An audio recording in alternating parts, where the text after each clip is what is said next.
So we're back at the loading dock, and now we're gonna take these out and put them into a fermenting room where they will start to bubble. And this is natural fermentation.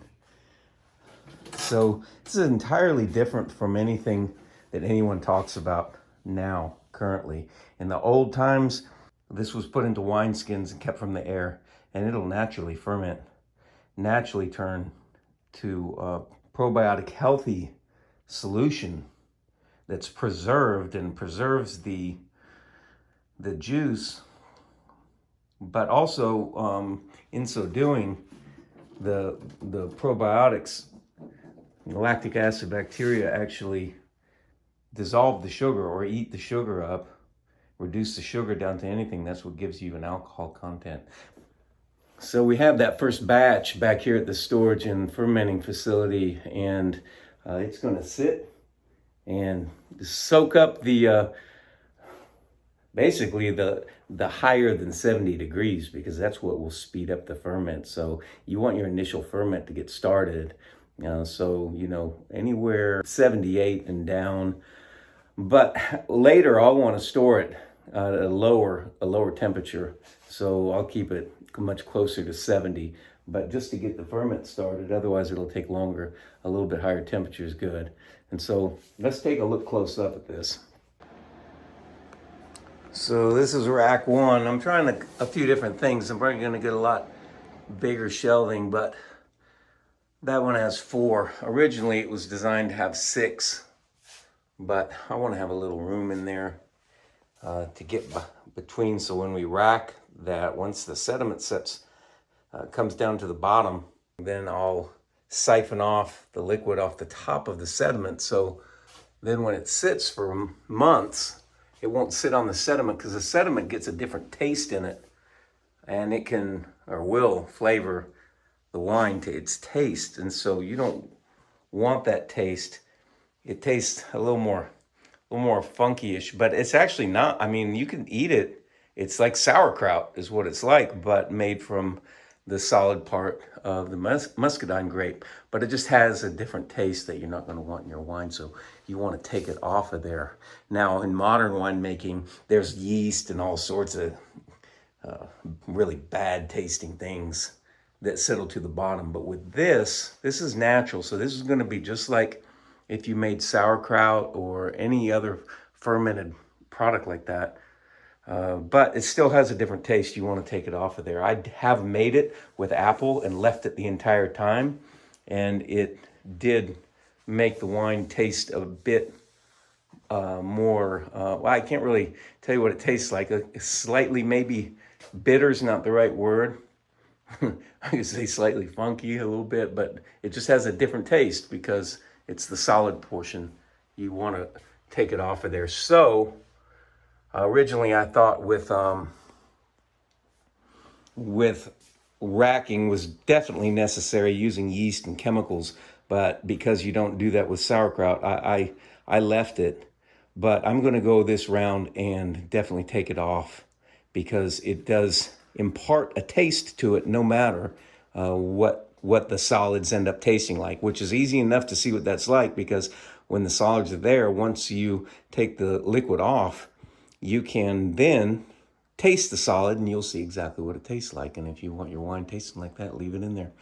But it's going to taste more clean and pure without. It's actually already started right there, very lightly settling to the bottom, but that'll end up clear, just like the apple did.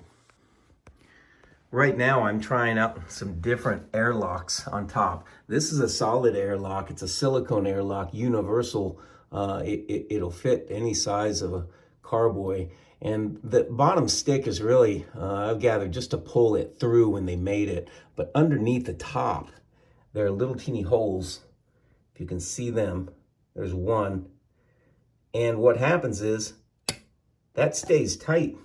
And so air doesn't come in, but the pressure of air coming out will lift that enough to let the air escape, but it won't go the other way. So that's one design of that. Essentially, this little little teeny thing that's sitting on top of the right, let's see if I can zoom in there. There it is. That little portion right there is put down on the top of a, show you what that's like. This is what an airlock looks like, and how it works is, I'm holding the camera with one hand, but it has a lid, and then it has a shaft in the middle. You fill it up with water about right there to my finger. And when you put this lid on top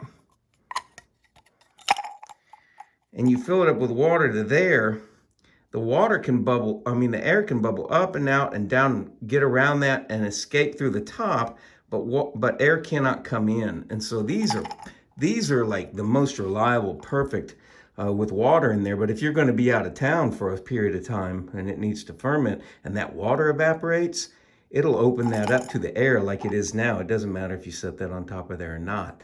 So what this is a tweak of that system, in which that interior shaft, I put a silicone one-way valve on top of there that's typically used for jars. But it works perfect like that.